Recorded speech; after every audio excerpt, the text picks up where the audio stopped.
good morning Trinidad and Tobago, and welcome to the Bourse Report. Well, today we're delving into results from the non-banking finance sector, and we're talking today about the results of JMMB Group Limited for its first fiscal quarter of 2022, as well as the half-year results of Answer Merchant Bank Limited. Now, both groups would have reported significantly improved earnings coming off a low base in the comparable financial period of fiscal 2020. But let's take a look at how they fared and what our investors could expect in the rest of the year ahead.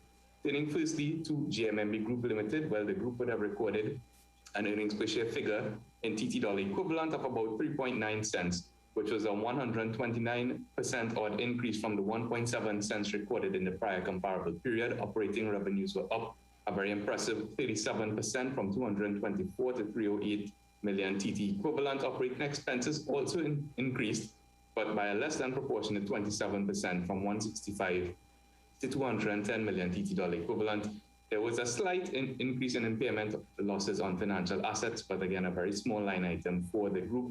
Profit before taxes up just over 100%, and with that share of profits from associates, namely it's 22+% in shareholding in Sagicor Financial Company Limited. Profit attributable to shareholders increased at 122% from 34.2 to 76.3 million TT dollar equivalent. When we take a look at operating revenue by segment, we can see that there was there continues to be a nice uptrend in terms of net interest income growth, moving from 108 to 127 million TT equivalent in that first quarter of 2022.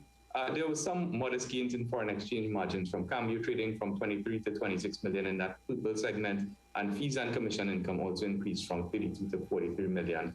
The big mover, however, was those gains from investment and securities trading, increasing from 58 million TT equivalent to 109 million. And again, this would have been supported significantly by very benign and actually very positive and robust investment markets or financial markets, which would have led to that very robust recovery in that particular operating revenue segment for JMMB Group.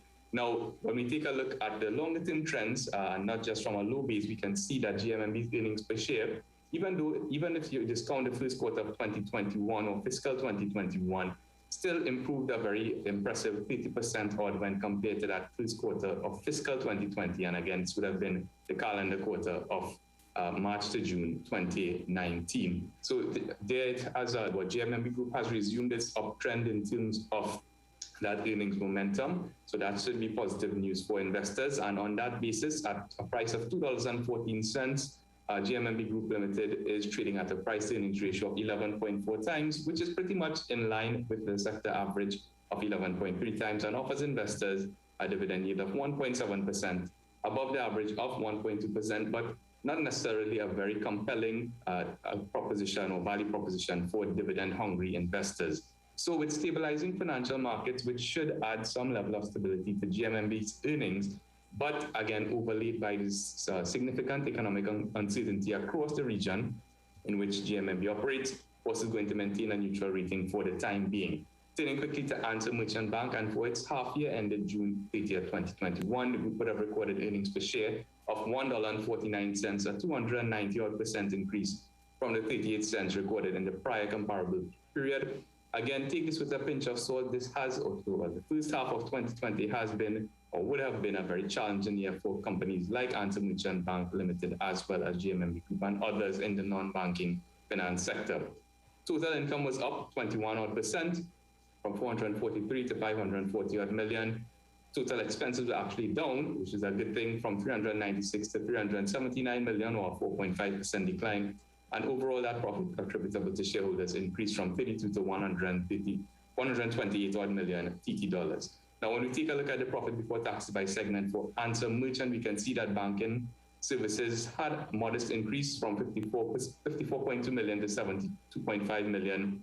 The major changes, however, came in the insurance services, which swung from a loss in the first half of 2020 of 7.2 million to a profit of 111.5 million. This would have been attributable to mark-to-market gain reversals from that, over those two corresponding periods, which would have benefited the profit before tax of that particular segment, as well as A similar experience being had in the mutual fund segment, swinging from a loss of 10.3 million in that half year of 2020 to 11.2 million profit in the most recently completed period. That is the half year or the first 6 months of 2021. When we take a look at AMBL's EPS trends or earnings per share trends, we can see that in the half year of 2020, again, a very low base in terms of earnings, again, driven by mark-to-market declines in that particular period, and that resumption of mark-to-market gains in the first half of 2021, taking Answer Merchant Bank Limited's or AMBL's EPS back to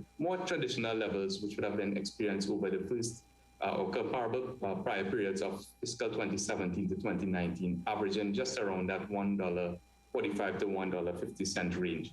So at a price of $41, Answer Merchant Bank is trading at a price earnings ratio of 13.7 times above the sector average of 11.3 times, but does offer investors a pretty attractive dividend yield relative to the sector of 2.3% compared to that sector average of 1.2%. On the basis of its recent banking and insurance acquisitions, which the group continues to make very prudently and operationalize in the case of its Answer Bank or recently acquired Answer Bank stake, stabilizing financial markets, but again overlaid by that economic uncertainty, which applies to not just AMBL or JMMB, but certainly all of our publicly listed companies. Bourse is going to maintain a neutral rating on AMBL for the time being. But that's it for this week's edition. For more information, you can give us a call at 226-8773, email us at invest@boursefinancial.com, or check out our website at www.bourseinvestment.com. And of course, catch us in the business section of today's Bigger, Better Trinidad Guardian newspaper. Well, that's it for this week's edition. Until next week,